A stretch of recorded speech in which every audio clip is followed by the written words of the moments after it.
இருக்கு. இன்னும் ஒரு அனுகூலம் இல்லைன்னா நிறைய பேர் ப்ரொமோஷன் கண்டிப்பாக கிடைச்சிடும். வேலை உத்தியோகத்தில் நல்ல ஒரு அனுகூலம் கண்டிப்பாக அமையக்கூடிய நேரம். மெயினாக பெண்கள் சாதிப்பாங்க. பெண்கள் தான் இனிமேல் ராஜா. பெண்கள் சாதிக்கக்கூடிய நேரம் இனிமேல் உங்களுக்கு வந்துடும். அதே மாதிரி லாட்ரி யோகம் நிறைய பேர் கிடைச்சிருப்பாங்க. என்ன ஜாதகம் பார்த்துட்டு கேட்கறதே இந்த லாட்ரி யோகத்தை பற்றி பேசுங்க. நிறைய பேர் டெஃபினட்டாக 100% மீனராசியில் பிறந்தவங்களும் லாட்ரி யோகம் வந்துடும். ராகு இது வந்தால் வெளிநாடு கரன்சி உங்கள் வீட்டுக்குள்ளே வரணும். அதான் விதி. அப்போ ஜாதகத்தில் தசாபதியை பார்த்துக்கிட்டு முயற்சி பண்ணால் லாட்ரி யோகம் உண்டு. டெஃபினட்டாக முயற்சி பண்ணுங்க, கண்டிப்பாக வந்துடும். நகை பணம் வீடு எல்லாமே நீங்கள் ஒரு சேமிப்பு பண்ணக்கூடிய நேரமாக வருது.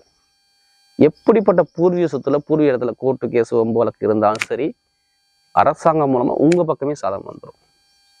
இடம் வாங்குறது, வீடு வாங்குறது, வண்டி வாங்குறது, வாகனம் வாங்குறது எல்லா யோகமும் தேடி வருதுங்க. உங்களுக்கு பார்த்துக்குங்க. அப்ப நிறைய நல்ல விஷயம் வரப்போது. கொஞ்சம் உடல்ல கவனம் செலுத்தணும். இந்த ராகு இது வந்துட்டாலே பார்த்துக்கணும்.